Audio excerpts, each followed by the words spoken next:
Hello, welcome to the Save Our Children podcast. We're your hosts, Becky and Bridget. For all of you who have TikTok, I'm not one of those people, but I hear there are a few of you. There is a brave trafficking survivor by the name of Allison Heagle that has been speaking out about her situation on that platform. About 5 years ago, Allison met a man through a coworker and ended up being trafficked. She was in that position for about 3 years until she was finally able to escape. Now she uses her experiences and connection with God to explain her story, very patiently, I might add to some people, to the very many of those on the internet. Today, she joins us on our show to discuss her story. Thank you so much for joining us, Allison. We really appreciate you taking the time. Yeah, thank you for having me. Can you take some time to walk us through your story for those of the parents like me who don't have TikTok and don't watch all that stuff? How was your life growing up? What situation kind of led you to meeting this man? And then how did you finally get out of that? Yeah, so I grew up in Colorado and moved here when I was 17, but I grew up with very loving parents. They worked from home, only child, were very caring and also very codependent, which can be a negative when you're a rebellious kid. And just very close as we could be, but I somewhere got in my head to keep family at an arm's length at a very young age and basically just blocked them out from anything serious in my life besides like school being good every day. And when I was 15, I got my first job at Subway, and I was there during a night shift, and my coworker who was 21 came back with a friend after a break, and I started making his friend a sandwich. And this friend was like, oh, I have a studio in my house, like we could hang out and record in the studio and just like chill. And he was like all tattooed up, and so like that was my type, was a rebellious kid. And we got to hanging out, and I had an hour break on one of my shifts at Subway, and he told me to come over. The second I was in his car, he was shoving a pint of alcohol at me. I didn't want to seem lame, so I was taking it. He was telling me to catch up with him. I now realize, looking back at it, that he was sober. When we got to his house, one of the really big red flags is he snuck me through his window, even though he was an adult living with his parents, or his dad, and just like told me to be quiet. And when we got into his room, I was already like pretty much blacked out, and he handed me a shooter. And that's the last thing I remembered besides coming to, and I was naked. And I got dressed and I cleaned myself up because I'd been puking. And he like just called me, was like, oh, by the way, I'm 28. So wow. I was like, that's not just like a simple, oh, by the way. When I asked you how old you were, you said, oh, let's drink alcohol. His friend's 21. So in my head, he must have been 21. Like, and now again, I realize that's a weird way to answer the question. That should have raised bells, but I was young. And he, after that incident, would show up at my work, like honking his horn until I answered his text and made him a sandwich and brought it out to him. He started getting really like controlling and threatening me and saying he had videos of me and just like blackmailing me. And that's how he usually got me. And I remember other girls in the town I grew up in being like, please tell me what I'm hearing isn't true, and he didn't hang out with him because he had a reputation of doing this to other women. And I was like scared at first, because I was like, no, why is everyone so angry about this? Yeah. And a detective called me about a month or two into him. He started making me go sleep with other men. Like, it wasn't, he, out of fear, like, it's not like he forced me to, but I was definitely scared into doing it. He was threatening my whole life and my reputation, which was hard for a 15-year-old. And a detective called my work and was like, is Allison there? And I was like, no, she's not working right now. And so the detective, after like 3 weeks of calling, I was like, yeah, I'm Allison, like, what's going on? And she just asked if I knew this guy, and I was like, no, because at this point he told me never say anything to cops. Like, he would rather pay me than like me say something. He would rather me take blame for anything he had me doing, and then he'd pay all my court fees. Like, this is just what I need to do. And so eventually she called my parents, and they came to me, and I still denied it. And then after a couple months, I got in trouble. I think I came home drunk from homecoming, and they went through my phone and found out like what was going on, because I mentioned it to a couple other people. And they're like, okay, so you do know this guy. And I broke down and told them like about the assault, but I didn't really tell them anything else that was going on. I tried to keep as many details hidden as possible. They had me go meet with the detective.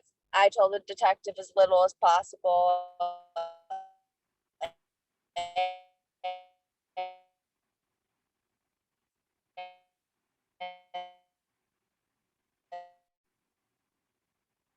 They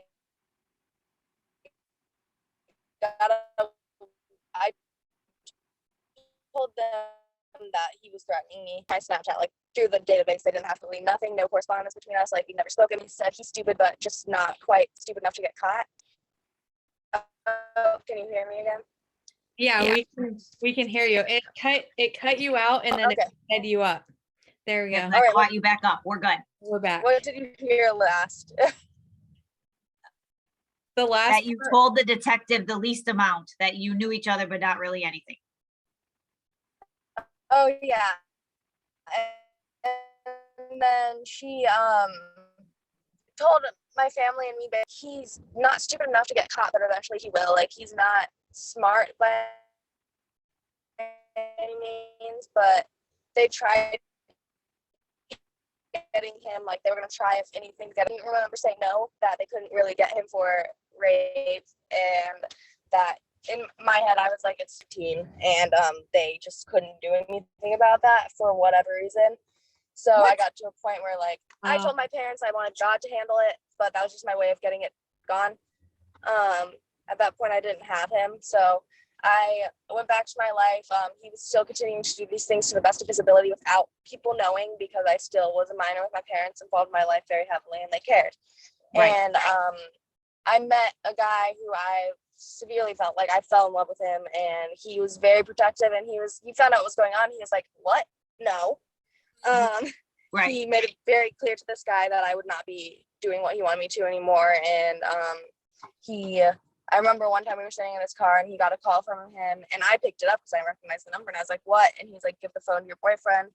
So I gave it to him, and he basically was like, tell her to shut up. I know she's talked to the police, like keep her quiet.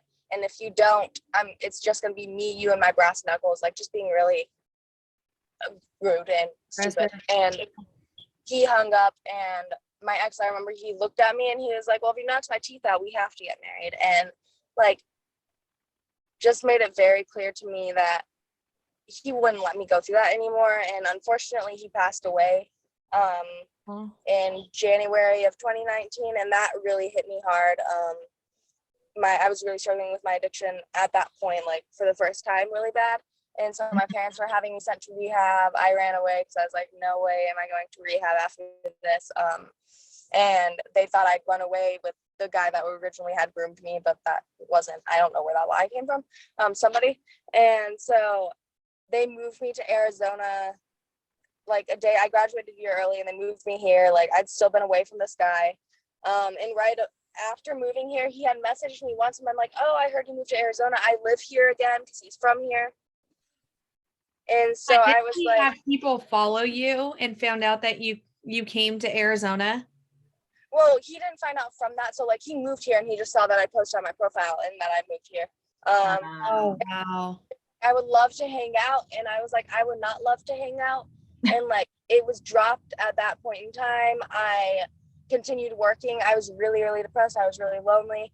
I was not grieving the loss of somebody that I thought I'd spend the rest of my life with. It was just very hard. And I found dealers for what I wanted, and they were the only people I talked to.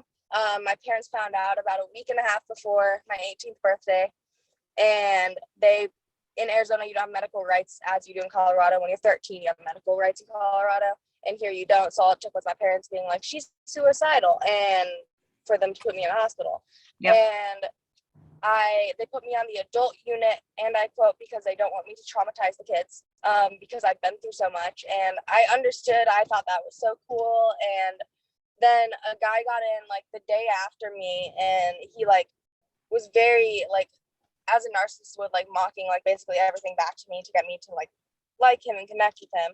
And he was very adamant. I'm like, oh, I have a daughter your age. I would protect you. Like, which I have a wonderful father, so I never had it cross my mind that dads could be such awful people. Right. So I Yeah. was like, oh, yeah.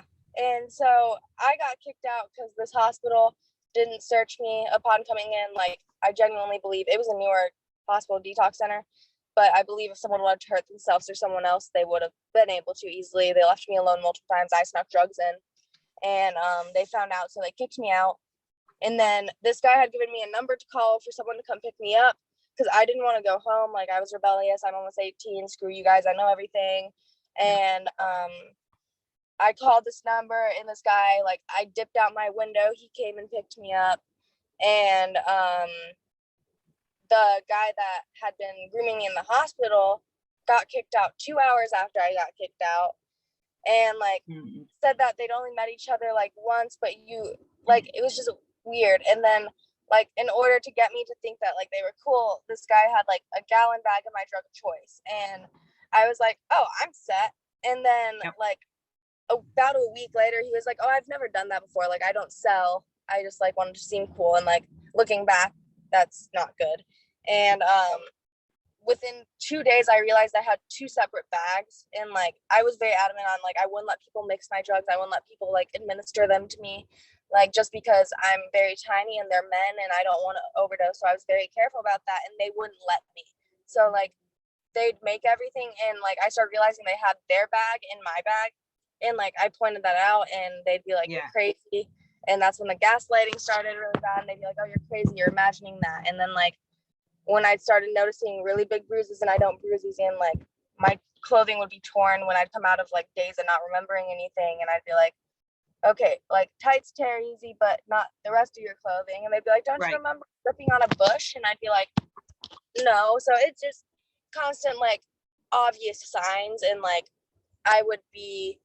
they convinced me I was crazy by the brainwashing, the gaslighting. I got very bad Stockholm syndrome for the second, not the guy that grew me, but the guy that we met that first day. And I thought we were engaged. I thought he was the love of my life. I thought I could save him from that lifestyle, and that no matter what, he still loved me. And he was just acting that way because he had to. Like, I was very, very far gone. I couldn't finish my sentence at towards the end there. I was so far gone that, like, I'd be talking and just halfway through a sentence, like, forget I was talking and not even remember I was talking. Wow. I was unconscious most of the time. Like, when I lived at my parents' house for a short period of time, they said I was sleeping almost all the time, and I don't remember it that way. Like, they picked me up a couple times and said, like, I could barely walk. I was covered in bruises, like, just very, very out of it. And, like, I kept going back because it was the consistency I knew, and I was convinced that I was crazy. So it got really, really bad towards the end. I started pocketing all my, like, drugs, and then they started putting it in food. And I remembered, like, a couple of times where I'd show up in a situation and it was all men in the house. Like, you could tell, like, there's someone at the front door as if it was, like, a secretary, but it was a house. And, like, it was just very weird. And I remember walking in one time and then, like, sitting down and staring at me and being like, why isn't she acting how she normally does? And I remember being like, yeah, why am I not acting how I normally do? Because I'd pocketed what he wanted me to take. And I remember he got, like, very anxious for that. Like, when that happened, you could tell they, like, exchanged a Benadryl and a Viagra and, like, had a conversation, like, and they were, like, $400. And obviously it meant something else, and it just got to a point where I was like, I am either in a mental institution and a straight jack crazy, or, like, this stuff is actually going on. I was like, you do not bruise that easy. I mean, it's obvious I'm being assaulted. And, like, every time I do that, like, it got to a point where I just get beat. Like, everything I did was wrong. I never really fully submit because I'm stubborn and I talk a lot. So, Amen. I mean, that got me in trouble a lot. They couldn't take my voice from me. And towards the end, it just got, like, so bad that, like, I just wanted it to be over with. The night before our arrest, the main person that was in charge of me, like, constantly stole cars and stole a lot. So he made me go with him because he couldn't have me walk away anymore because, like, he knew that I was at a point where, like, I was going to kill myself. Like, I was not good. Okay. And so he got me really, really high right before that, and then, like, started walking around and stealing from cars, and he made me go with him. So, like, I was slamming the car doors and, like, causing a scene. I was like, I just want to get out of this. So I made it obvious. I left evidence in the cars, like, just very reckless about it. And then the next day, come find me. Yeah, and we were sleeping in a house that was not rented out yet, and the people that rented it out came the next day. So they came in and we were sleeping in there, and they told us to get out and they wouldn't call the cops, but there was like one of his stolen cars in the garage and he wanted to go back and get it. And I remember being like, are you stupid? Like, you don't go back to a crime scene. And then he was like, just trust me. The second we were in the neighborhood, we were surrounded by cops. And like, at first I wouldn't even give them my name. Like, they were asking and I was like, I have the right to remain silent. Like, that's all I would say. And they were trying to manipulate me into talking. I was like, I have the right to remain silent. They kept asking. They were like, are you afraid? Like, is he beating you? And I had 2 black eyes. Like, I was obviously being beat. And I was like, no, just don't give me bourbon. And they again were like, why are you so afraid? And I looked them dead in the eyes and I was like, I live in fear. So they stopped for like an hour and like they ate some pizza and kept us in the back of their cars. And then one of the officers came and talked to me a lot calmer this time and was like, you know, if you rat him out, you'll get out of this and he'll be safe in the street. Since they knew I left him, they were like, he's not going to make it out there alive. And I was like, what makes you think I will? And like, we had this thing like, because I was always like, that car is that color, it must mean something. Like I was so far gone that everything was symbolic in my head. And purple he was like, if there's ever a purple Lamborghini, that means that like you're not crazy, is basically what my trafficker said to me. And I remember like I was praying, and at this time like I was far from God, but I'd started reading the Bible like when we were in hotel rooms because I had nothing else to do, and like I grew up on it, so I was like, okay, I need this is all I have. And a purple Lamborghini drove by like when I was in the back of the cop car, and I was like, okay, I'm doing something right. And like I just got this overcoming of peace, and like I took the blame for everything. And I mean, looking back at it, yeah, I'm not happy I have felonies and I'm not happy that I'm on probation, but it forced me to get sober and it gave me 4 months to be away from him and get my head together. Mm-hmm. I went back out. So I was released. I stayed home for a week. And then like one of the people that was involved in the trafficking, I didn't think through the fact that I'd met him in it. And he's like, oh, let's go out and have a drink for the night. And I was like, okay. And I was like, I need to be home by 9. He's like, I'll have you home by 9. My parents said like after the fact when I came home a month later, they were like the car had no plates on it when he came to pick me up, and just like he would not take me home. He took me to an Airbnb where him and his brother were staying and a ton of other females who were also like trafficking people. Yeah. And would not let me go home. They like just basically were like, you might as well get high because we're not gonna let you go home. And like I was so sad that I hurt my parents that I like just went all out. They weren't even trying to drug me at this point. They weren't trying to hide it from me. Just like all day, every day being assaulted and people coming in and out of the house. And a man came to install cameras for them. And he thought I was somebody's daughter because one of the women there looked a lot like me. She could have been my mom. And he realized very quickly that was not the case, just by like the activity in the house. So he slipped me his phone number and he was like, if there's ever an emergency, text me popcorn. So I was in a hotel a couple days later and like I was talking as always about what I thought was going on, and they were like, if you were going through that you wouldn't talk about it. And I was like, sure as hell would, because you can't take that from me. And I was like, I'm gonna talk about it till I die because I want people to know about this. And even in that moment, like, and so then they were like, okay, we either gotta kill her or send her to Mexico, which either way I would have ended up dead. And right in front of me I had a Wi-Fi only phone, so I went into the bathroom really quickly when I heard them start to talk about this, because I think they thought I was asleep in the other room or something. Yeah. And I texted this guy and I was like, thank you for the popcorn yesterday. It saved my life. And I sent him the address and then I deleted the message. And when I got out of the bathroom, they were like, give us your phone. So I gave it to them. Luckily you deleted it. Yeah. Yeah, I know. And he texted back and like they were like, you have Uber Eats on the way? And I was like, yeah, because he said, oh, thank you, your Uber Eats order from Chick-fil-A is on the way. He showed up with Chick-fil-A, like everything. And they kicked me out of the hotel room like a couple minutes before that, told me to leave with no tears. And like I could barely walk because I had such bad infection. And I had a UTI so bad I couldn't pee. Like I was not good. And they wouldn't let me go to the doctor. They just kept telling me to get over it. And I walked in it was right when COVID hit, so nobody was out in the public. There was one guy with a coffee waiting for a bus or something, and I went to him and I was like, can I please use your phone? And I called this guy and was like, I'm right outside the hotel down the street. Like I barely did that, and once he came and got me, the guy let me stand with him. He was like, "Are you okay?" And I was like, "No, but can I please stand with you?" Because there were two vehicles on the end of the street waiting for me. Like, they were stalking out until I was alone to grab me. And he was like, "Are you okay?" And I was like, "No, not really. Like, if I'm with you though, I will be, like, until my ride gets here, please." And so the ride showed up, and they took me back to him and his wife's house to stay. And I didn't want to go back home because I didn't want to put my family at risk. But I promised my dad I'd be home for his birthday. I escaped May 1st. His birthday was May 3rd. And so I went home and they convinced me to stay home. And that was the end of that. Wow.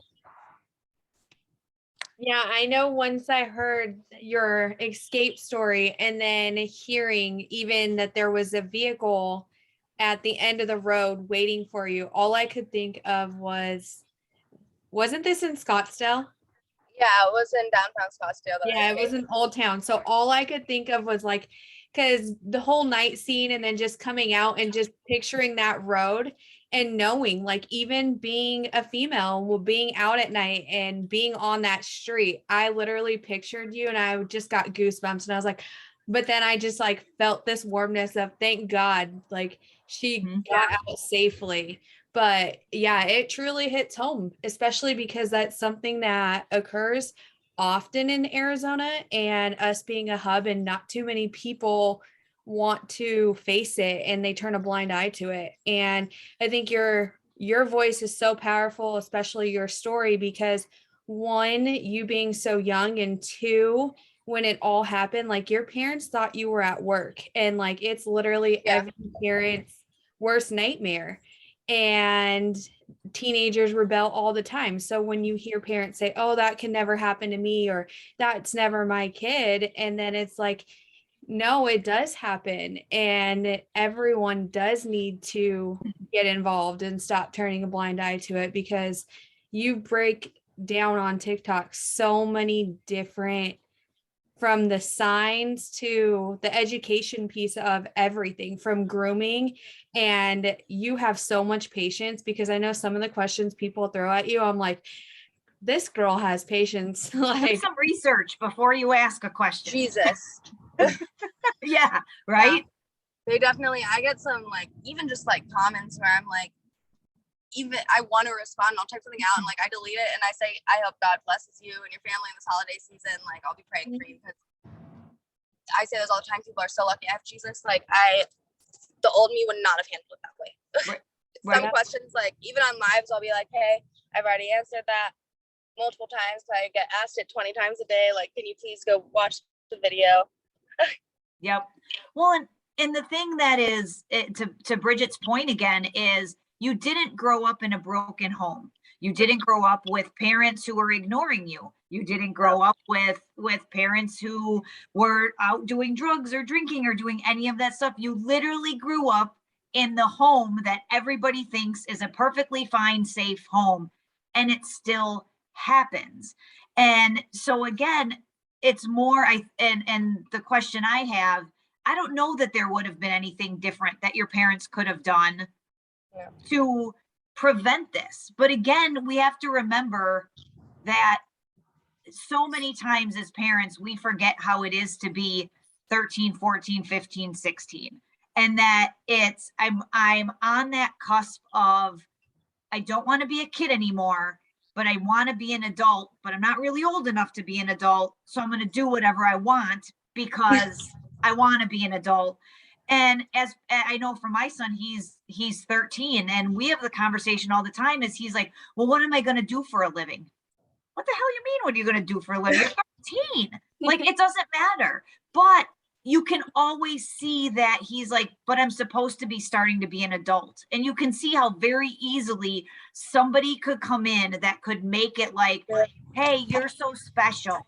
This is really, you're so pretty. You're really cool. You want to hang out. Let's do this." And we as parents think, "Oh, that," like Bridget said, "Oh, that won't happen to my kids."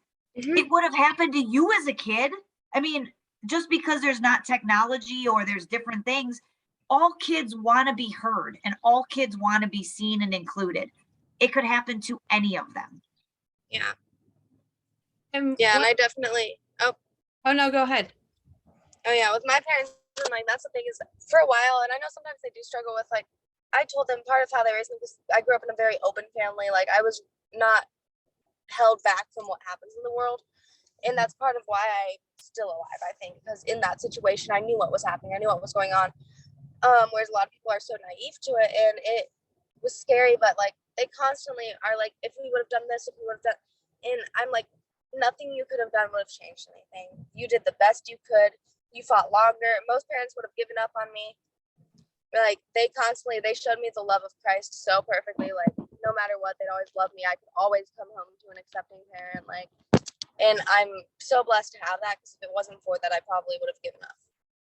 And I want to touch on one part of your story of your parents and their love for you and the unconditional love, no matter how many times you rebelled and they tried to help you. And as you were going through everything that you were going through, even addiction, and no matter what, your parents, you called them and they picked up the phone and they brought you back home. And I know at one part of your story, your parents allowed one of the guys who was trafficking you to stay in the house with you. Can we just touch on that? And I know that aspect of really at that point, any parent, and I know people who are listening, before you just judge and automatically attack the parents and constantly attack the survivors, that is one thing that people need to stop and really listen to what she's about to say, because parents, no matter what, at the end of the day, they're always going to protect their child, and they're always going to turn back and pick up that call for their for the child. And every parent's worst nightmare is one, to have their kid kidnapped, trafficked, killed. Like in that whole environment, anything can happen. And I know that your parents had been even saving and using that money, saving up that money for a funeral, possibly because of what you were getting into. So can we just touch on the time frame of when when you did call your parents and you were living at home with your trafficker and your parents? Yeah, so this was the guy that, like, again, I was madly in love with. He'd stopped by my house like twice in the past to pick up clothing. My dog growled at him the first time he met him, and that, like, my dog is a Saint Bernard. He doesn't do that. He barks at Baby Yoda on the TV. He's so terrifying. And my parents, like, I called them the first time I got arrested with him, and like, because he had a stolen RV, and like, he told me he knew the place were from his hometown, title from his hometown. His dad was friends with people on Facebook. Like, his story added up, but we got arrested. And I went to a library in that town because it was in the middle of the mountains. And I messaged them on Facebook and was like, can you please use my savings? Because they took it was all my money that they took that they used for that fund. And I was like, can you please get Greyhound tickets, please? Because like we were in the middle of the mountains. We had no way back. We had no money. And they were like, yeah, we'll pick you up at the station and you can come stay with us. At this point, they didn't know it was as bad as it was. And as they tell me now, like, they imagined everything possible that could have happened to me. They had thought through everything. Every time the phone rang, they were worried it was the police. Every time the police showed up at the door, they were worried it was the time they were going to find out I was dead. And like, at this point, they just wanted to see their daughter alive. Like, they wanted me home just on the slight chance that every day they could see me and know I was breathing. And so I messaged them. They came in the Greyhound station. The guy, he said that like that was last station, and he made it sound like to a point where like we were a day and a half late to where we said we were going to be. My parents waited there forever because there was no way for me to contact them. And like that made me so mad because like they obviously didn't believe me at this point. They thought that like we willingly walked off, like my trafficker did, but I didn't have a choice. Like he took me with him and told me that the bus was stopping running. So like once we finally got there, they were like, are you gonna get sober? And I told them, I was like, yeah, I really want to try. And like I made rules, like they made rules, like there's no stealing. Like when they were at work, we had to be in the backyard or go out and do something, like because he stole a magnet off our fridge. He stole my bobby pins. Like he had just a serious theft issue. Mm-hmm. He'd say he was going out to smoke a cigarette, be gone for 4 hours until my parents, when he came back with like bush in his hair, that he went for a walk, like really fun walk, obviously. And like in the, like, it's bad. My parents have like one photo of me that around Christmas time, like I put on a reindeer onesie I'd had since I was a kid. And like I have like my face is sunken in. I have like a huge sore right here. And like I just remember being so far gone in their presence. Like, and like we'd already bonded a lot more by that point in time, and like now we're best friends. It's not like in high school when I hated them, but it's just like I remember them getting in a few words, and like my dad really, like, he'd spend hours talking to this guy, and like this guy thought he loved him, and I was like, I don't think he realized like my dad has his handgun loaded with him on the table that he's right across from me talking to. He's like, my dad would happily kill you. Like, he didn't like him. He was just getting to know him and get that trust. And like, he told me that my dad used meth with him, and my parents are in recovery. So like, he crossed, some of our biggest fights were because he crossed away boundaries with my family. And I come to find out, like, my dad never did. I know he wouldn't have, but he did try getting my dad to, like, he tried to tear our family apart the whole time he was there. He tried convincing me they had, like, kidnapped me and I wasn't really their kid, like, all sorts of things. And, like, I was like, okay, either way, I grew up with them. I've known them for 18 years and I love them. They're my parents. Like, right. Yeah, that's screwed up, but I know them. So, like, those are my parents. And then he'd, like, try and turn me against them. And I was like, I'm sorry, but I've known them for 18 years and they've never done this to me. So why would they start now? And he just, like, a number of things. He stole a magnet off a fridge that I got from my dad when I was younger and, like, swore up and down he found it in someone else's car. And, like, my dad, now I find out, like, he steals from my parents. He stole my dad's diabetes medication. Like, I don't know what he thought he was going to do, get high, because it's, like, a needle. I don't know.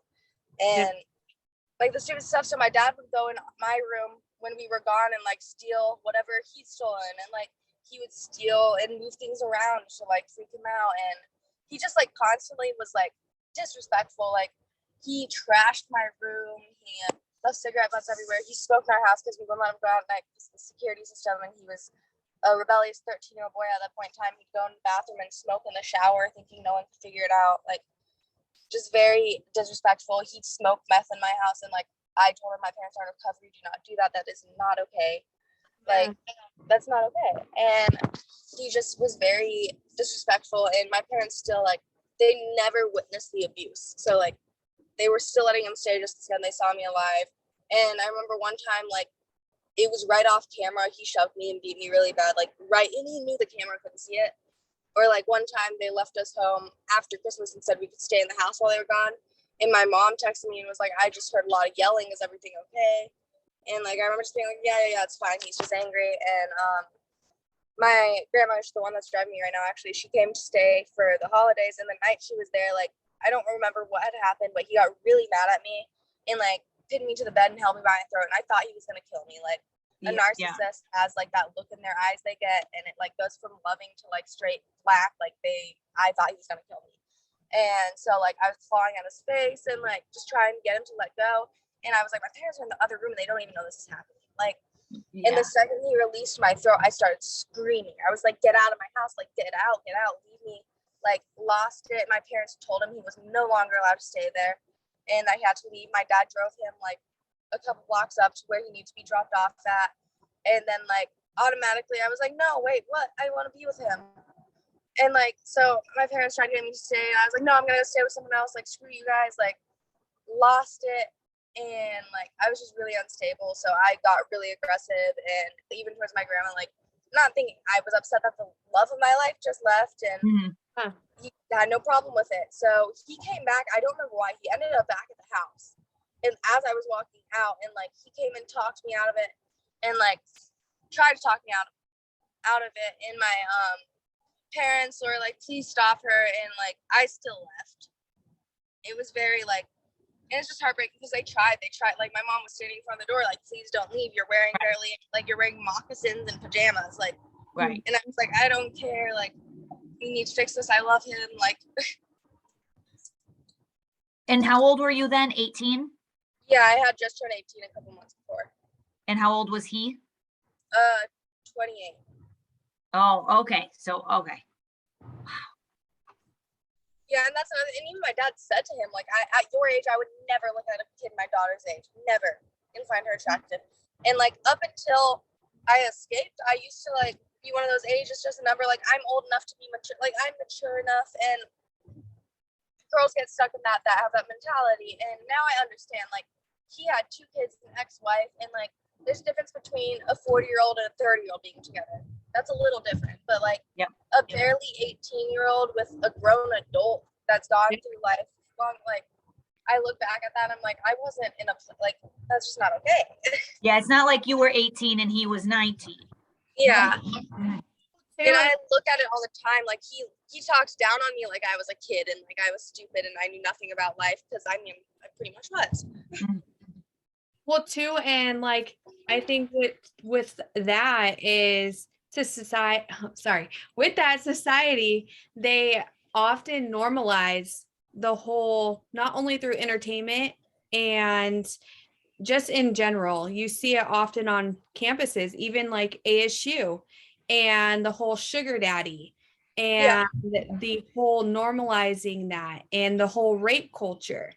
And it's glorified throughout society. So most people will look at survivors and say, oh, you can just get up and leave, or why did you go back to it? And it's like, there's so many, and I know that's one question that survivors are often asked and constantly attacked is, no, it's not that easy. Like there's different tactics that are used, as well as there's different, you guys are going through survival. And most people will often say, well, why didn't you just snitch them out? Why did you take the charges? And I know one huge part of that is not only fear, but then also you're dealing with so much at one time that you're trying to just make it alive to the next day. So can we just touch on, and I love how you explain it, as far as people will say, when you turn to God and you found your faith. And I know that's hard for you because there was some satanic ritual abuse in your story. And that's a whole nother level of trafficking and a whole nother level of abuse. So satanic ritual abuse is one thing most people do not believe that it exists. And we know, based on all the survivors and everything that we've researched and done.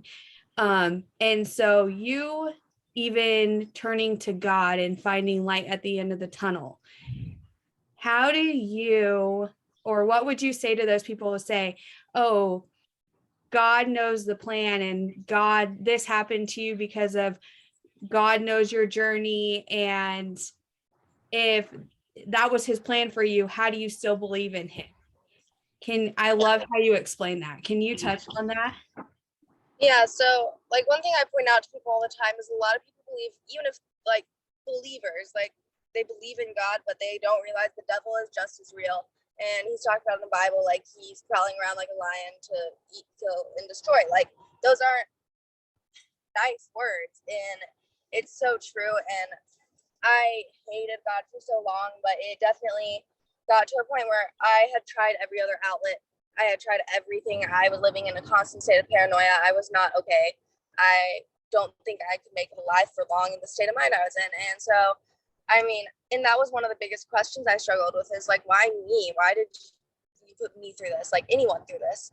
And something I've learned just through building the relationship with him and the Bible, yes, he planned our lives and he's planned destiny for us, and he knew who we were before we were born. But I don't believe that he chose the things that happened to us because we're his kids, and nobody would want their kid to go through the things that I went through.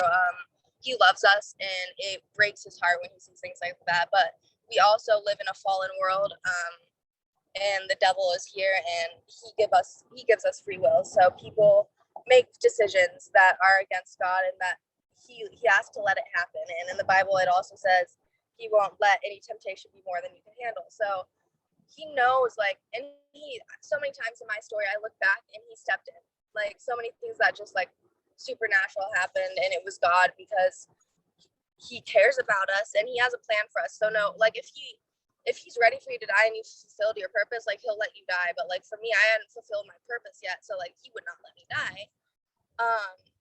No matter what happens, like since I was a kid, I wanted to help people, and no matter what happens, like till now, like yeah, I have all this trauma, but he still, Romans 8:28 says he'll use that for our good and for the purpose of his heaven and like his kingdom.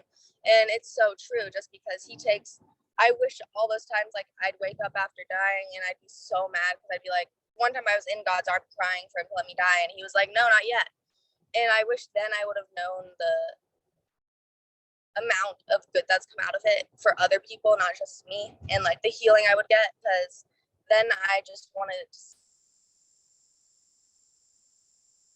Oh, I think you cut out on that one. You cut out on that part. What did you hear last? That the trauma, that you've done so much good for other people, or that you've heard so much good and done so much good, that you knew that you wish you knew back then what the good would have been coming forward. Yeah, and just like back then it hurt so bad, and I just wanted that to stop. And now, like, I've healed enough to where I can help other people who are in that same place have that pain stop. Because it, like, if I just he would have just let me die and go home to him and be happily in heaven, like, I couldn't help so many other people that are suffering and don't have him see that there's a light at the end of the tunnel. Because, like, even when I was being trafficked, like, it was little things. And like I said, I started reading the Bible again because it was the little things. Like, I knew there was something bigger than me out there. And like, the sunset is so beautiful and the trees are so beautiful. If it was one thing a day, like, we'd be walking by a canal, and I'd be like, oh, the water is gorgeous under the sunset. Like, the littlest of things that kept me going, because I was like, just because we live in such a broken and fallen world doesn't mean that there isn't good. Mm-hmm. And you were a believer before this happened, correct? So I grew up in the church, but I did not comprehend the whole Holy Spirit thing. So, like, I rejected God. I was a proclaimed Satanist for like a solid year of my life. I tried the hippie stuff. I tried every religion out there. I hated God. I was so far from him. I wanted nothing to do with him. And I didn't comprehend like the relationship with him. And then I started reading. My traffickers were like sharing the Bible on me. They thought they were their own gods. Like, again, it was very ritualistic. But I started reading the Bible again because I remember hearing things from when I was a kid that I was like, oh, I want to read this right now. And so, like, I'd be reading the Bible for like Revelation for hours because I knew it was what come. And once I got into jail, my trafficker said, and I looked, so I was like left with this Bible, and I was like broken. I was crying out to God, and I was like, okay, like, show me, just like, I know you're real, because obviously I've seen that. But so I started reading the Bible. I still didn't have that relationship, but I came back to him. Yeah. And then my parents found out that I was using again, like, a couple months after my escape. And like, my sponsor sent me to a place called the Dream Center. And I was like, I didn't know it was a Christian facility, but it was help for like addiction and also for survivors. And I was so mad. They were like, you have to go to church twice a week. We don't ask you to listen. We just ask you to like be respectful. And I was like, okay, I did that for like 18 years of my life. I can do it now. And my sponsor got me a 42-day devotional, and like, it changed my life. It literally had a notebook that went with it. And like the first probably 10 days, I was like, it talks about trusting God. And I was like, dude, how can I trust you if I don't even trust myself? Like, I don't even see you, and I'm supposed to trust you. And so it was like just this slow journey, because like I was surrendering. I had nothing left. I was so broken. I had tried everything and I just was not okay. So I was like, okay, I should try this. And I was like, I'm gonna like pursue God. Like, I pursued all these men. Like, I pursued the drugs, and like, because I was always told to do that. And I was like, okay, maybe I should try it. And like, it changed my whole life. Yeah, we've gone to some events for Dream Center. We're very familiar with them. Yeah. And then going back into your story as well, is one question is people often say, is there a safe way to talk to someone as far as the hospital, the police, the fire department? And I want to just I'm going to say, go to her TikTok and follow all of her content first, as well as her story in more depth.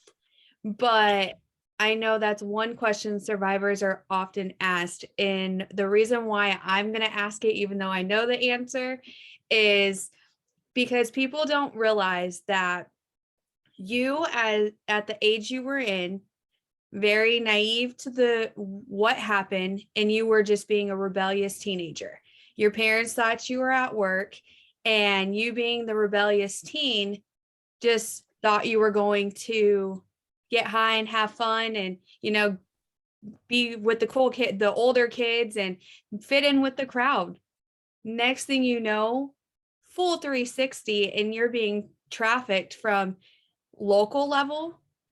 And I'm going to say, we're not going to touch on names because that's pointless and irrelevant. And at the end of the day, survivors go through so much and endure so much pain that and trauma that really, at the end of the day, people need to know that it's happening at a local level, all the way through satanic ritual abuse, all the way to the top level of every part, from churches, schools, everywhere you could think of. So going off of that, when people ask you that question, is there anyone that you, during this time frame, based on the experience, that you could turn to and ask for help? From whether it was local, law enforcement, fire department, even like teacher, anyone. Is there help to turn to? Honestly, there is help. There are so many resources. Like of people like the Dream Center, like I spoke of. There's a human trafficking hotline, and they will give you the safe houses. But unfortunately, there are good police out there, and there are police and law enforcement and government officials who are fighting human trafficking. But I had many police assault me, and it broke me, because those are supposed to be people you trust. And again, there are good officers out there, but there are also ones that are in a position of power who should not have it. Many times at hospitals, I was assaulted, and it had been like they'd been in communication with my trafficker the whole time. So it's definitely like it's not safe always to reach out to them. And a lot of the time, you just look like a crazy drug addict if they are someone that is good. Like, they don't see the screaming person behind everything. Like, yeah, I was on drugs, yeah, I was high, but like there's more going on to it. Like, I didn't have the choice to get sober when I tried, and like I tried getting away, but it just got to a point where I had no control. So it definitely, like, if I would have known there were places like the Dream Center, if I would have known there was a hotline or like something, because I could always reach out to my parents, but again, like, they didn't know the full extent. There was nothing they could do until I just came home and like got myself together on my own, basically. And just, yeah, know the resources, and know to reach out. Like, teachers, again, it's hard because you just seem crazy. And at places like the trafficking hotline and with resources, they understand, they know, they see this all day, every day. They aren't going to tell you you're crazy and delirious and that you need to go take a nap because you've lost sleep. Like, you know that already. You just, It's definitely a really difficult thing. Like, I had contacted the FBI when I had escaped, and they basically told me that they were aware of the problem and that it's going to be a long, hard fight that they can't do anything about right now. They offered me protective custody, and I wasn't okay with that, just due to the fact of leaving my family and my life behind for who knows how long. So it's definitely hard. Yeah, and the more people that speak about it, the more it's going to be fun. And that's what I was going to say. A lot of it is funding. Like, there are not enough safe houses out there for all of these people who, even, I know, like Dream Center, they have only a certain number of beds. I know that we have a friend of ours in Tennessee who they only have a certain number of beds. And so if they're full, they're full, and there's nothing you can do for these people who still need a bed, who still need to get out. There are, we talked to Sheriff Lamb in Pinal County, and he talks about how he has one detective working on 60 cases. Well, how does one person work on 60 cases? They don't. So they work on one case, and now that means 59 people are left behind. And so it's, and then when they want to defund everything, that's the stuff that goes. And so again, when there are, if you're wanting, I mean, I wouldn't just send your money to anyone anywhere, but that is where we are really needing funds. We need, this is not me, we don't have any funds for us, but I'm just saying that getting behind these organizations and helping people who have safe houses, helping survivors, helping folks like you so that you know where the money can go because you're part of it. Like, that's the stuff that we really need to get out there, because right now, and the more and more and more people learn about it, we're starting to see more and more survivors become comfortable speaking about it. And then people who are still in it are now, okay, I think I'm ready to get out of it, but now there's no place for them to land. And so that's also the situation we find ourselves in, is there's not enough help for all of the people who are still there that have the knowledge to be able to help. Because again, like you said, your parents couldn't do anything. There are people who want to help, but, oh, well, let's take you to just a rehab. Well, that's a different kind of situation than what happened. And it's the same thing when we talk about homeless. Oh, they're just homeless because they're homeless. Not always. A lot of times they went through something, and now we don't know how to fix their trauma. Well, too, and you're so young. Aren't you now 20? Have you turned 21 yet? You haven't turned 21 yet, right? Yeah, I just was 20. No. Okay. Did you hear that? Yeah, you just turned 21. No, I just turned 20. You just turned 20. Okay. So even with you just being 20, so this happened when in the gap of 15 to 18, even you just now being 20. So you experienced all of this trauma, and you're still so young. You still have so much of your life ahead of you, and you've taken so many charges. If we can, whatever you're comfortable with sharing, if we can, and legally can share. Yeah, and legally can share. Can we just touch on, from a survivor standpoint, of what those fees and charges look like, and the amount of that you pay for probation and counseling? Because a lot of those services, as far as even counseling and the mental health part of it and the therapy, that's not covered by insurance. So can we just touch on, like, even supporting your merchandise and standing behind the survivors, what that money goes to, and even just like the charges that you've faced and what the fines look like? I think she's frozen.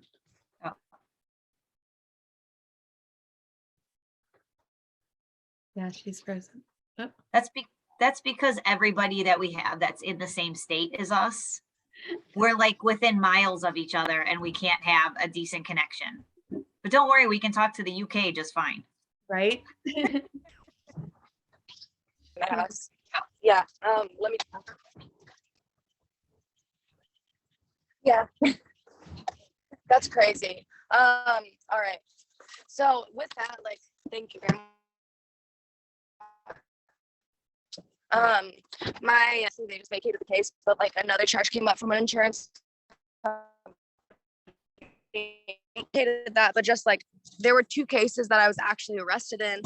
And I told the second one that I was being trafficked and stuff, and the first one they didn't know, and I still got put on probation. I still have, with two cases combined, over $200 in restitution that I pay the government every month, just because if I don't pay that, I'm gonna be sent to jail. And counseling, for an actual good counselor, I pay $75 every session. And then every time I get drug tested, since I have such bad panic attacks, like doing the urine test because you're practically naked, they switch me to saliva test, which is about $25, which every time they call me in randomly. And community service, and like if I didn't have a family to support me and live with, it would be almost impossible for me to work full time so I could support myself and live somewhere. Right. Like they expect pretty much the impossible out of you. Right. And take into zero consideration that it wasn't something of your own doing. Like, Yeah. oh, see, and the more I tell you what, the more I learn about our judicial system and our legal system and the people who are in it, the more annoyed I get with the whole thing. Because like you said, are there good people? Of course there are good people, except there are also very bad people who make all this crap happen, and it pisses me off. Oh yeah, same. It's, again, people are lucky I have Jesus. Yeah, right. Amen. Right. If we can share your merchandise too and where to find it. You got a super cute hat on. Yeah, so let me grab actually the crew neck real quick. I know, because that sweatshirt is super cute. I know, I'm like in love with it. So, and I finally can wear it because it's out now. But so I have the hat that says priceless, and like the theme is the priceless thing. So it's on the front of all the shirts and the crew neck. I have stickers and bumper stickers as well. And the back of all the shirts and the crew neck says "Stop human trafficking. We should not be for sale." Love it. Hmm? Yeah, and I just wanted something that's like not in your face, because like there's a couple shirts that are like in your face. I want it to be like cute and subtle, but like a lot of people are afraid to speak out, and that's like, you don't have to speak to put a shirt on or a hat on. Right. And like I really like loved the priceless idea. It actually wasn't my original idea. I just wanted a barcode on the front, and then like one of the examples of like the PDF barcodes was like priceless like on it, and I was like, that's so smart, because like there is no price that should be on any human body. Like I don't think adoptions should be money. Like, right. You want a kid, you should just be able to have the kid that has no home. Right. Yeah. There should be no money to be made from it because you're just a good person, or, well, we know how that goes too. But You know, when I saw the barcode, I was so excited because we actually just started a Standby Survivors and we're creating merchandise. So the barcode and then the hand, we have like the hand and then like RSXS logo in it. And so once I saw it, I was like, yes, finally I can wear something with the barcode till we do ours. right. Yeah, I got that originally from the Dream Center, because at the Stop Traffic Walk last year, they had just like not for sale is what it said. And I was like, that's so powerful. Like I fell in love with it. Yeah, because people don't realize, I mean, or they do and they don't care. I don't know. What I've determined that if people don't want to know, because then they're forced to do something about it. So if you can pretend that you just don't know about it, then you don't have to do anything. And that's what I like about the subtlety of shirts or different things on it. Like, you don't need to be out there saying, stop stealing our children. Like, you don't need to have a shirt like that. Yeah. But someone could be like, oh, wait a minute, I know what shirt you're wearing. And you can have a conversation with someone about that. Or, oh, what does that mean? Oh, it means this. And so you don't have to be advertising it all over the place, but you also can just wear it or do something where it's very subtle. And I like that. I like both of them. I like the ones that are like, I'm gonna like pound you in the face, for the people who are wanting to wear that sort of stuff out there. But then I also know there are people that are like, I really support you. I want to be behind you. I personally am not comfortable or can't wear that sort of stuff, or can't post it or do whatever. And again, it's you need to, it's kind of that both thing, where if you walked around and nobody knew what that meant, no one would bug you. You'd have literally no idea what was happening. And so I think that it's fantastic. Where can they get your merchandise? Is it just, do you have a website, or is it just on TikTok? No, unfortunately, just because Etsy took down my shop like 3 hours before I released everything for no reason. Of course they did. I've been fighting, like it took a month to get everything out because I was fighting everything so hard, like finding a company that lets you do front and backs of t-shirts. So I have everything. If you DM me on Instagram or message me on Snapchat, like you can message me anywhere except TikTok. You have to be friends with somebody. Like I don't have the option for anybody to message me. So like as long as you get a hold of me, then it is not hard, because I always get alerts for my messages and stuff. So like I check everything. Cool. Yeah, guys, please go and support her. Let's get this stuff. Let's all of those in Phoenix. Let's wear these all around the city. Just kidding. Yeah, and I've already had people like when I do wear it be like, "Oh my God, you're that girl!" Like, Oh, I'm like, yeah, I am that girl. Get the shirt. Yeah, right. Do you? Support. Is it weird? Is it weird to be recognized? Yeah, the first time I reacted so weird. I was like, it was in my church, but I was like, yeah, hi. Like, oh my God, I'm famous, maybe. It was definitely weird. And like, I know, and she's like, sorry, it's weird to approach you because I know you're traumatized. And I'm like, yeah, I could see that. And I'm like, really, I have RBF really bad. Like, I'm the nicest person, but like, I look angry. No, amen. I get that too. Like, oh, I thought you were really a mean person, but you're super cool. Yeah. You scared me at first. I'm like, me? I know your TikTok. She makes all her TikTok so palatable, and there's a lot of sarcasm added to it, which some people will take it as like, oh, she's not taking this subject and trafficking like as serious as it should be. And it's like, I tell a went through it. survivor that like I she's know. here patiently telling you her story and answering all the dumb questions. So there is some sarcasm attached to that because also there's still trauma that comes and triggers and all of that. And stupid people. Like sometimes you could either get really angry or I could just be snarky and not totally call you out, but call you out for being dumb. Oh, on my live streams, like I had a man the other day that was like, you need to be more submissive to your followers. I went off and like all my fans are like, yeah, go. But like wrong term, first of all. I don't respond to comments because I know that people are watching me and I know it doesn't make me the bigger person. And it's hard though, because sometimes like people don't understand the trauma responses. And like, even if I was crying, they think I was lying. And like, I've pointed that out to people. Like if I was sobbing right now, you'd find a way to say I was being too dramatic. Like, right. I laugh after I say things because I know what I just said was so messed up and I don't want you to take it. Like I've had people start crying over what I went through. And I'm like, if I'm not crying, then you shouldn't be crying. Like it's good. So it's definitely like, and I've healed. I've almost been escaped 2 years. So I've had a lot of healing. I've done a lot of work on myself. So it's definitely, I'm working on my sarcasm because that's not what a godly woman would do. But like, I'm sarcastic 24/7. I am so dry. Like the things that I used to like, I'm a server bartender typically. And like, I was working at Native Golden Wings and like my coworker barely tapped me on the shoulder walking by me. And I was like, oh my God, I hate you. And I was like, no, you got to beat me. Like I won't feel it otherwise. And like, sometimes it throws people off. Yeah. But again, I think everybody heals differently. Yeah. And it's just the personality. And I have a really good point. Now I lost it. Never mind. It was really good and I poof, gone. That's what happens. I do that a lot. People just aren't mindful. Like I even saw on TikTok that you reported your own video of some guy and how they said that they wanted you to be their sex slave. And I was like, what the fuck? Yeah, she couldn't report her own video and they allowed it to stay up. It's still up. And I even tried to report it and it said that wasn't against violation and whatever their guidelines are. I mean, if you just go back in and you talk about COVID, it'll get taken down. Don't worry. They literally, I've had 2 violations. I've had 10 violations total. And that's why they took my creator fund. And if I get one more, I'll be taken down, but I appealed all of them.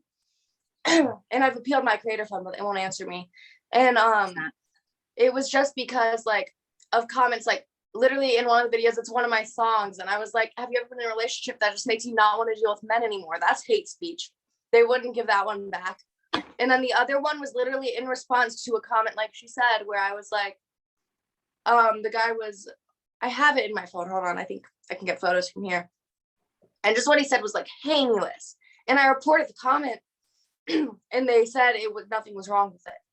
And like that happens daily almost. And it happens all the time, even to like us, where we'll see accounts of little kids with with pictures, or we'll see people who are saying stuff, and we even just as like truth tellers and believers are trying to shut this stuff down, and they're like, oh, we see nothing wrong. But don't worry, if we say something wrong, we get censored and zinged and all that sort of stuff. You can't even at me anymore. So yeah, and I didn't like, I literally responded to someone saying like, I wish you were tied up in my basement, like something heinous, and I responded with the like ABCDEFU song. Like I didn't even say anything, and I just like, so my followers could see what people say to me, and I stopped having, I'm not allowed to do that anymore because I'm afraid I'm gonna get my account taken down because that video is hate speech. And I was like, do you guys, people ask all the time, because I mentioned that like there's videos out there of me unconscious being raped, and people ask to see those all the time. Those comments aren't okay either, but they say nothing's wrong with them.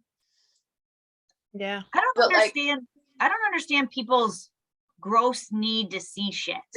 Like, yeah, and you they're can just envision things in your head as to what's happening. You don't need to see it.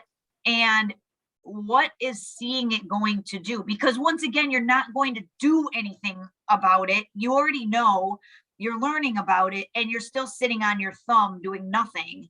What is like, seeing it gonna do? a lot of it's like people who just want to see it because they're into it, and it's like that just shows what kind of person they are. Why the hell would they comment that if they're doing that type of thing? Like that just shows to me who you are.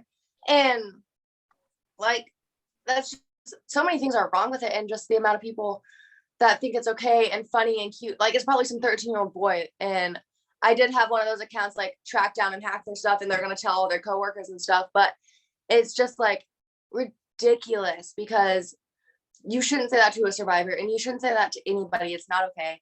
And the fact that like the media censors me, like TikTok is censoring me. They took my fun because I'm calling out the people that are saying things to me. And like, I can't talk about it now. So like, I'll pin the comment for people to see, but I can't respond in a video because I know they're going to take it down for hate speech. Right. Even though it's in response to someone saying something so awful to me, like. Which is sad because you're so transparent as far as like showing everyone who's following your journey and you healing and where you are today is what a survivor's day-to-day life looks like. You upload a daily video and you share different things that your traffickers have said to you. You shared and showed what the kind of hate speech you deal with from people. And granted, yes, the survivors do get a lot of love and a lot of prayers, but at the same time, as the survivors continue to speak out, there's a lot of trolls that come with that.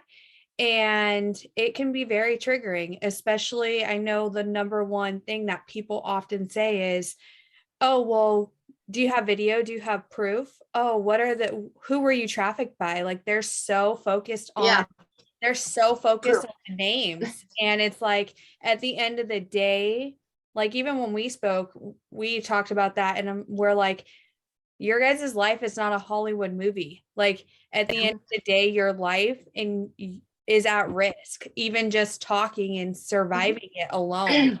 So, and so is your family. But it blows my mind, because all of these same people will believe something they've seen on YouTube or the news or whatever, but you won't believe me when I have detailed story of what happened to me. And that's what I point out is like, I know people are pathological liars, but my timeline with my detail, with the little proof I do show them, because I have to be careful.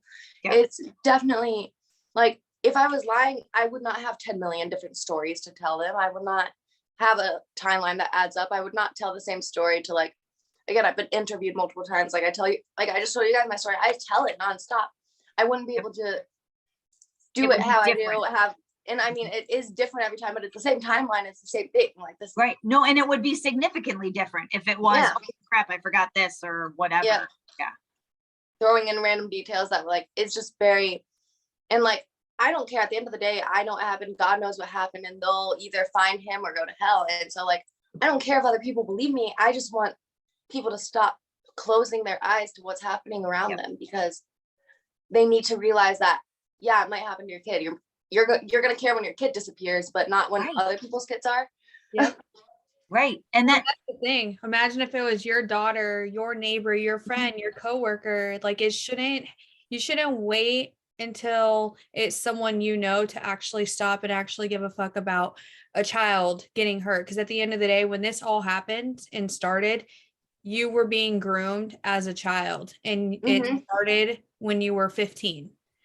And granted, you rebelled at 18 and happened, but at the end of the day, like, you still were a child. And the grooming is one thing that people don't want to look at and even see, like, oh yeah, this is a red flag. That happens on a day-to-day basis. It can happen to anyone's child. Yeah, and like even the grandma I was just in the car with, like, I love her to death, but she's very much like, you put yourself in that situation. She doesn't, like, I could feel some time when I was talking, like, she doesn't believe what happened to me. She thinks I'm making it up to push the blame off my addiction, and she doesn't believe I'm traumatized, like, just very her generation type things. Very and old school.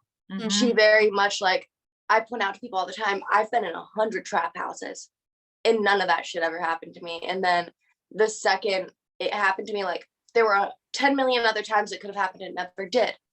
So it's not like I walked into this any different. Like, I was still an addict just before, and addicts still have morals to an extent.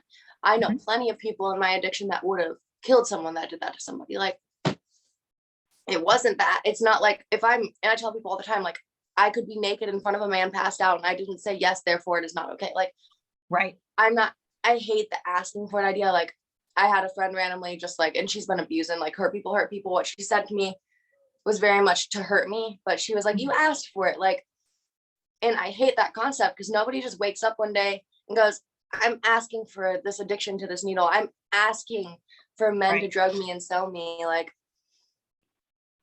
that sounds fun. Yeah, right.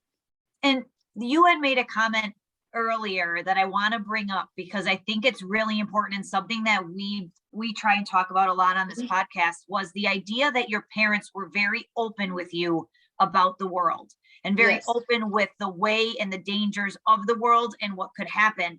And that in some respects helped you get through what you had made, what you had gotten through, because so many parents don't want to even talk to their little kids about what body parts are. They don't want to talk to their kids about bad things that'll happen, except because it might scare them.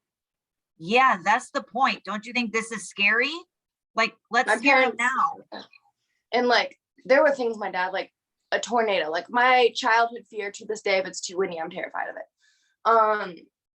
Because he was like, that's a tornado, it kills people. Like, just very blunt family I grew up in. Like, when there was something else, like just little things that, like, he's very blunt, like, from a kid, like, they were like, it's okay if you curse, like, it's okay if you wear a shirt with a middle finger. And like, I don't curse now really ever because of it, but it very much like blunt with me. And then like, when I was a teenager, like, he followed somebody up high in the government who talks about the human trafficking. And like, I knew about Epstein 10 years before he was ever like a fad. And it definitely, like, I was like, Dad, you're a conspiracy theorist. That's crazy. Like, I hated God. I was like, you're crazy. That's crazy. Like, Dad, no, stop with your conspiracy stuff.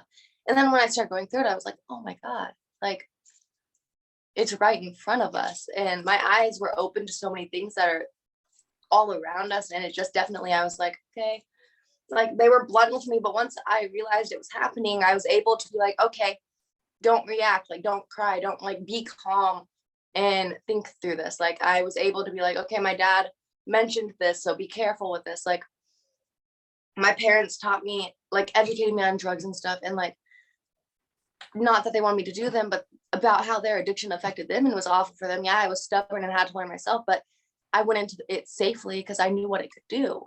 I was just going to say, you mentioned that earlier, that nobody was going to mix anything for you. Nobody was going to do whatever, because you were aware of that. And I'm sure that saved your life on multiple occasions. Oh yeah.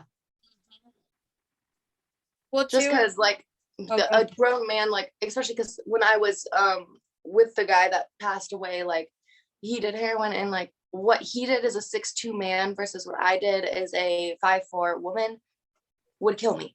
Yep. And like, people don't realize that. And that's why, like, when they start mixing my stuff, I'd be like, no. And I remember the first time they forced me, like, he grabbed my hand and forced in my hand. And I was like, you're missing. Like, because I educated myself from a nursing website on how to use needle. Like, he was missing, and he's like, I don't care. And like, shoved it in, and it hurt so bad. And I was like, dude, like, what the hell? And then like, I remember that was the first time I got really paranoid. Like, it was not the normal effect of what I was used to with drugs. And it was the first time that things went black. Like, it was a crazy situation. Yeah. Yeah, especially even just overcoming not only the addiction, but then like the MK Ultra satanic ritual abuse stuff. Like Mhm. that is a whole nother level of healing in itself. So yeah, Especially because they invert God. And so you Yeah. already didn't believe in God. And then they make God opposite of what God would normally be. And for Yeah. you to now come full circle, well, not even full circle, because that gets you back where you started, 180 degrees, and be like, no, wait, God is who needs to save me. That's an amazing story. That's a God story right there. Yeah. And it's just like, I lived in fear. And when I found God, he literally took that from me. Like, I still have days where I'm afraid, but like, knowing that I walk in the authority of a God who already won the battle, like when it all comes to an end, he already won, is such a comfort, because the uncertainty and the like, just again, like paralyzing paranoia I lived in was awful. It would have killed me, even if I didn't kill myself. Like, it just was awful on my body, on my brain. Yeah. Like, when I first went into the Dream Center, I literally remember talking to the head medical director, because we were close, and I was like, just having one of my paranoid days. And I was like, well, if you were a smart person and you were trafficking girls, wouldn't you make a program to help trafficked victims and traffic them? And she just looked at me and she was like, who hurt you? And I was like, that did sound a little crazy, but like, that's where my head was. but it's Everyone not was crazy. against me. Yeah, I it's mean- not crazy though, because that's really No. happening in today's Right. world. There's so many organizations that you think are helping fighting this. They are not. They're actually abusing the Yeah. abusing the survivors and victims. And I've met someone that I was interviewed by recently. She was working for a human trafficking, like people that just spread awareness, like a nonprofit, and they started paying her off to not say certain things and telling her to keep quiet and watch what she says. And I was like, that it doesn't shock me, but wow.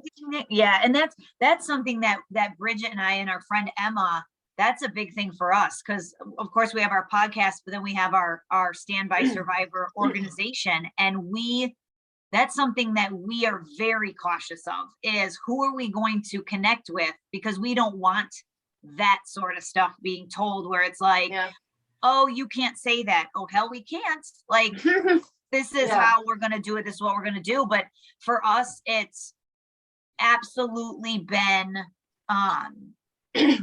the like really God, and how we've been able to go, and we've gone through gone to different places, and we've left and been like, yeah, no, we're good. We don't really need to be doing that, because that's not the right place. Or we'll be standing somewhere and be like, why are we even here? And then all of a sudden something will happen and we'll be like, that's why we're here. And so it's just been a really cool experience that, you know what, we just use our intuition and following God, because that's what you got to do.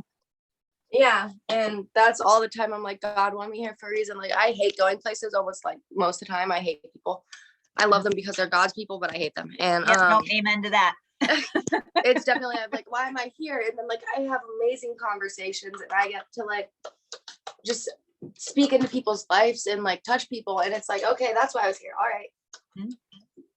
Because you never know who hears you. Yeah. Too, with you living in the same state and knowing that your traffickers are still out there, and like, how do you like protect yourself? Like, what are signs or like things as far as your surroundings that you constantly pay attention to, knowing, and you not living in fear and still being able to be in the same state, knowing that is still, there's still traffickers out there, and it's still around you. You're never really protected from it. Like, there's a certain extent, and like we control like situations we put ourselves into, but then like even you speaking out, knowing that traffickers still know that you're in that same state, how do you navigate Well, that? a big thing is like, I know that no matter what state I'm in, they have people. Like, I know no matter what, I can't escape it. I'm really, like, my house has security cameras on all sides. Like, it alerts us anytime the dog moves an inch. Like, everywhere in our house, everywhere we have cameras, we have a security system, we have just precautions. I'm on probation and I can't carry a firearm, which is honestly for the best with my trauma because I would be shooting everybody. But like, I carry, even though I'm not supposed to, a knife and pepper spray, because like with a knife you think before you stab somebody. And I'm very like, with men, like, instead of looking down when they pass me, it's so hard, but staring them dead in the eyes because it's less likely they'll attack you.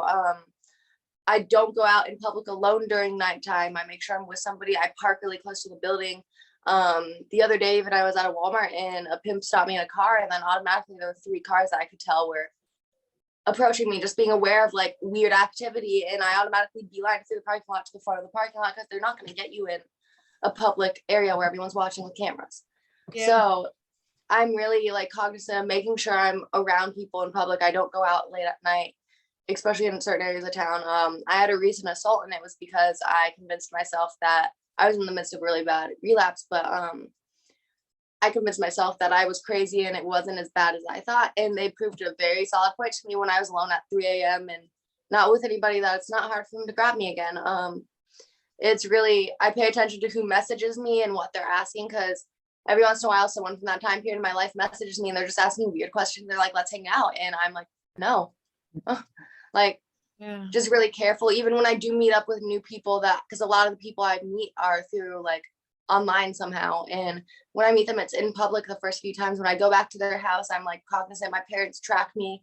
I have like 360, and I only, because they're codependent, I only turn it on when I need it on, or like when I feel the need to have that extra precaution. Yeah. I added recently to my Amazon wish list just for like my sanity, and because it's such a great idea. There's like necklaces and bracelets. They're expensive, but they alert 5 people that you choose of your location and that you're in danger, as well as the police. And it looks like a normal necklace, and it's a button. So it's like, it's really simple. It's like a life alert, only for not old people. Yeah, and it looks normal. Like, the cheaper you get, the more they look like the ones you carry on a keychain, like large button, but yeah, you can't accidentally hit this one, and it's just something I can simply wear all the time. And like, just little things like that. Like, I'm very aware of my surroundings. I did start boxing when I escaped, and self-defense courses, just so I won't feel as weak as I did when I was with this man, because he was military trained. He could de-arm me in seconds. Like, even when I did try to defend myself, he was stronger and bigger. Mm-hmm. Well, and your intuition. I mean, mm-hmm. I know that we've been trained as a society that if something makes you feel weird, right, you're just being crazy. Don't do that. That's not something. You're being racist, you're being prejudiced, you're being whatever sort of thing you're doing. And more than likely it ends up that it's your alarm bells are going off for a reason. So pay attention. Yeah. And I told my trafficker all the time, I'd be like, I go against my gut feeling for you. And like, now as a follower of God, I know it's discernment, but every time I followed it, like, people would be like, you're paranoid. And when I stopped following it, everything went so wrong. And like, it used to be to the point, because I'm very like, my intuition is just very strong. It's a God-given gift that I'm very good at, and it saved my life too. But like, many times, like every time my trafficker got arrested, I usually almost walked away like minutes before. And the times I did get arrested, I knew the cops were coming, but I was like, no, I'm staying. Like, it definitely, like, just knowing that feeling's right. So now when I get it, I never ignore it, because when I did, it went so bad. Mm-hmm. Bracelet, that is it a bracelet that you're talking about, the alert? I'm on your Amazon. Yeah, or there's a necklace and a bracelet I put, because I know one's out of stock right now. Oh yeah, okay, I'm gonna save it. Yeah, it's like, I think everyone should have one. That's so cool, but then everyone would know about it, so True. Right. Oh, you have that. Well, then I'll leave everybody alone and we'd have no problems. Here's but like I tell my kids, you don't touch anybody unless you ask, and no one's allowed to touch you. Let's just work on that principle. Like, come on. For any other survivors listening, or anyone who suffer with PTSD, is there any like tips or anything that helps you when going through some of that? I'm gonna be honest, and if you're not a believer in God, I'm sorry, but even like AA and like programs like that state to find a higher power. So if you want nothing to do with God, just start with finding a higher power. Knowing there is something bigger than you in control of you takes away so much fear and gives you such a peace. And knowing that there's something that intentionally wants good for you, like with me, God, like there are so many promises throughout the Bible and so many people in the Bible that, like, I wasn't taught this in Bible school, but like when you're adult and you read through the Bible, like so many like famous prophets that you think are like these perfect holy people committed adultery, commit murder, they were rapists, they were like narcissists, they went through so much and they become the nicest, caring people like Christ was. And just knowing that anyone can change and knowing that you have a hope and a plan with that. And like, again, if you want nothing to do with the biblical God, that's okay. It just start with finding something bigger than you. But like for me, with the biblical God, like there's every other religion to me just like adds up to the concept of Christ being a good person. And like Christ is just a good person. That's like literally the concept of like the perfect, nice, hippie, perfect, nice dude. And it's like such a way to live. And like it helps you handle situations, it helps you have a peace, it helps you just in so many ways. And it helped me find that. And like again, knowing there's a promise and that knowing that like if things go wrong, that I'm gonna be in heaven with like my Father and happy and at peace, like that's great. Kill me right now, that'd be awesome. That's kind of what my theory is, especially with the craziness of the world. Either we all blow up and we go to heaven, or it gets better and then it's better and that's cool, but eventually we're going to heaven. Like, I don't know, it's not worth panicking over, because either way it's going to get better at some point or somewhere. So that's so one of the questions we ask our guests when appropriate is, if you were on, and I'm going to put you on the spot, so I apologize. If you were on an elevator with parents and they're standing here saying, oh my gosh, I have teenage kids, well, what in 30 seconds, what would you tell them to do? What was the one thing your parents did that you think was the most important thing that helped you, saved you, got you out of this? Make sure that they know you love them and you'll always be there for them. Because I feel like I watched so many parents give up on my friends, like even as addicts. And I know I'm like that girlfriend that any guy I'm with, like they end up loving their mother and being best friends with her by the end of the relationship, because I'm very psychologically analytical. And I don't care if a parent is awful to you. They love you. Like that is their kid. That is their everything. That like, I don't think they give up on you. It's like the same thing. I've had so many friends walk away because it hurts to watch. And my parents tell me they wish they could give up on me. I wish I hated them. Like it would have made things so much easier. I could be dead. Everyone could move on. Like, but just make sure they know you love them. And that, because if I didn't have parents that loved me, then I would have had nothing to fight for. I would have killed myself. I would have let them kill me. I needed to have that person. I knew parents with me that like it would crush them if I didn't come home eventually. And that if, even though I wasn't home, I ended up dead because I couldn't just hold on a little bit longer and get through some pain. Oh, I have to go tell my boys I love them, because that's gonna make me cry. Is there any grooming or red flags tips or anything that you know now that you wish you knew back then? Definitely the age gap thing. They do not love you for you. They are not in any way thinking you're mature. And yes, I was mature, but like that's not, they don't care about that. They are, even if they're not charging you, they want your body. You're young, you're hot, you're naive. They can use that. A lot of times groomers and traffickers have something you want. For me, it was drugs. They could be homeless, but they had drugs.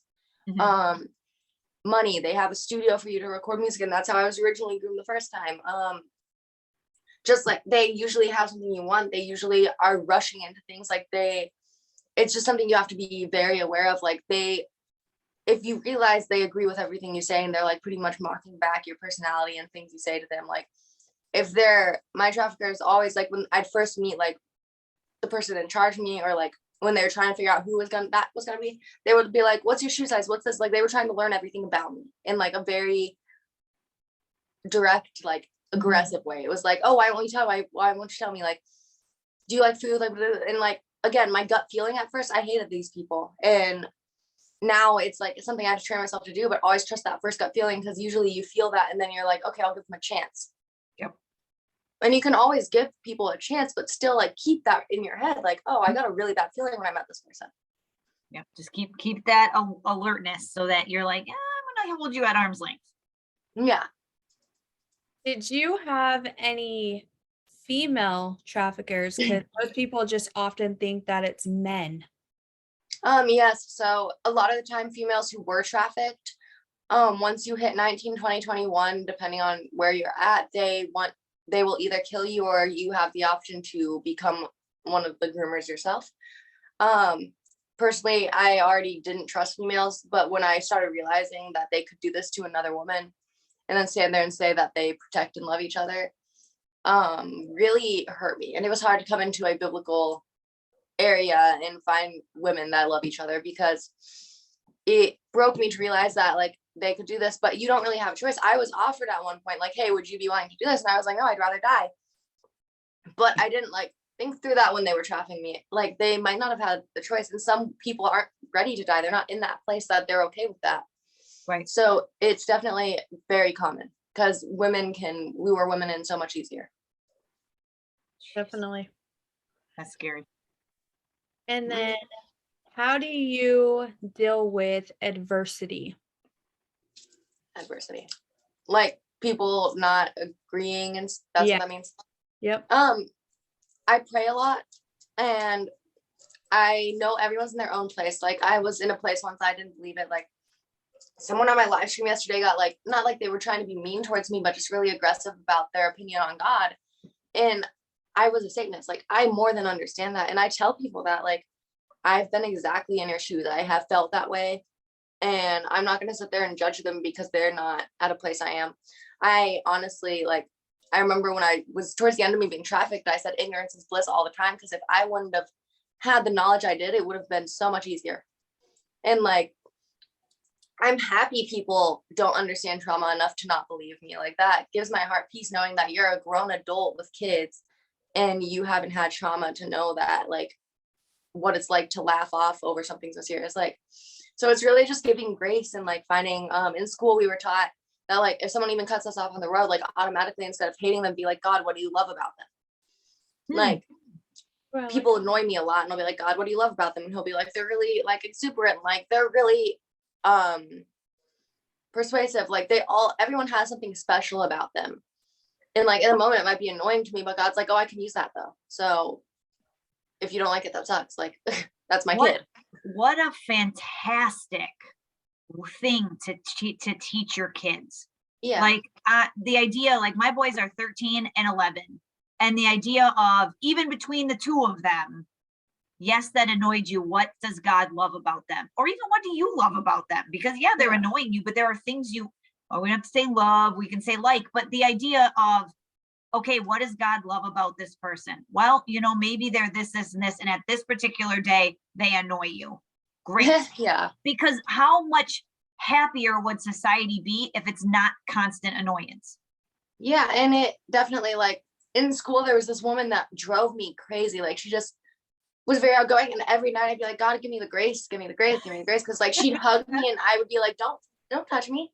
And, finally we did small groups and she was in mine, and I heard her testimony. She was an addict. She lost 5 out of 10 of her siblings to addiction, like dead. She lost her son to addiction. She was in prison for 10 years. She had been like, she'd witnessed the trafficking ring I went through. And automatically I was like, she acts the way she does because she was an addict. Like, I know so many addicts that act like she does in recovery. And like, it just took away all that angst, because like, we don't know a person. We don't know what they're going through. We don't know their story. And just being able to take that one moment to take a step back, and instead of being angry, like, be like, I don't know why they're being that way. Mm-hmm. Or looking at yourself. Why does that bother you? Because usually it's a trigger because of your ego or your trauma or your whatever. Like, why is being hugged bother me? Well, I mean, it bothers me because I've been through all of these things. Yeah. Okay, that's not her. That's me. Yeah, and I'm really self-aware with that. And like, I've been talking to a guy recently that, I mean, it's taken a year for me to let him in, and we're still not in a relationship, and he knows it might be years before that happens, but he's patient with that. Sorry, dude, if you're listening, it's gonna be a bit. Oh yeah, he knows. I'm blunt, but he's very like, I get triggered and will lose it, like full blown. But I like when I find videos explaining trauma better than I can, I send them to him, and like he's very like, he handles it really well. And then like afterwards he'll be like, do you want to talk about that? Like, and I'll tell him like, sorry, I'm just triggered right now. It has nothing to do with you. But currently my brain is convincing me you're evil. So like, let's not talk for the day. And like, he just handles it so well. And like, if people could just like, communication is key, like, especially with someone with trauma, like with my parents constantly, like, I have to like, at least in the moment be like, hey, can we talk about this later? I'm just triggered right now. Like, because in the moment, like you're in your part of your brain that's like fight or flight, it's survival instincts. Even though I know I'm being irrational in that moment, my body's like, we're in danger, we're in danger, we're in danger. So like, you can't rationalize with that part of the brain. Well, too, and just knowing that like you don't always to have a response, like even just listening. And Yeah. that's something that we constantly talk about is you never know what anyone's going through, and everyone has their own story and everyone's on their own journey, and it's a part of life and growing through different afflictions in life. And so just knowing too, to be mindful and know that sometimes that person might just need a hug, might just need you to sit there and listen, and you might not even be able to fathom some of the stories that come out of people's mouths, and that's okay. Just let that person know that they're not alone and that you're here to listen and really just hear them out and just being there for them in that moment, because you might be that person who they just needed you to smile at them for the day, and that kept them going to the next day. So again, we never really know what anyone's going through, and just being mindful of one another and even your surroundings, society would be a lot happier for sure. Yeah.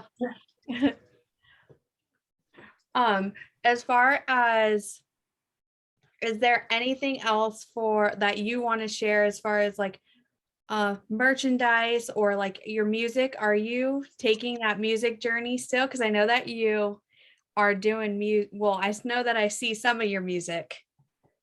Yeah, when I can afford to, I will totally continue with my music. It's not cheap to record, so I mean, when I can afford that, I will. I trust God to put the right people in my life, so I mean, whatever He wants for me, I'm gonna do it. Like studio time, like record in studio time? Yeah, I have a full album ready to record right now. It's just a matter of Well, affording Bridget it. knows some people. Well, I know some people, so we'll talk offline. All right. Because Bridget knows everybody from everybody for everybody. That's Bridget. Good to know. Well, thank you so much for taking the time to Yeah, talk to of course. us. You are such a lovely soul, and to know that you are only 20 years old and you have your life ahead of you and the amount of people you will impact, it is a great thing for the world and for society to know that you are on the good side, because we need it. And I, for one, am very thrilled that you came on and you told us your story. And I know there are many parents out there that need to hear these stories and need to know what could happen, even though you're in a loving family, and that things aren't, you don't have to be in a bad situation for bad things to happen. And to make sure that you really are talking to your kids, to make sure that you're really, like you said, letting them know that you love them, that they have a soft place to land no matter what. And it doesn't have to start with big, huge trauma. It can start with, you know what, they're sad today because they're 14 and that's what happened. Yeah. Give them a hug. Let them know that that's okay. And it's okay to be upset, and it's okay to be whatever emotion it is, because they need to know that there's a soft place there for you. Yeah. And to just want to share, thank you again for coming on. Truly do appreciate it. And it's an honor to have you even in our own state. Know that you're not alone. We're screaming from the rooftops and we're standing right by you. And if there's anything that we can do along your journey, know that we're here to help, and you have our contact information. Yeah. And we're here for you, and know that you're not alone. And we truly appreciate your powerful voice for the voiceless and everything that you're doing as well. All right. Thank you. Of course. If we can have you just share your TikTok and your Instagram names. Yeah. So my TikTok is Allie, ALLIE, and then insane. And then my Instagram is asmiledh. Perfect. We'll make sure to link it in the show notes as well. That way you can check out her channels as well as support her merchandise and everything that she has going on, as well as future journeys and an album coming hopefully soon. So we'll make sure to, again, link it all. And as always, survivors, we hear you, we see you, we stand by you, sending you love, light, and blessings.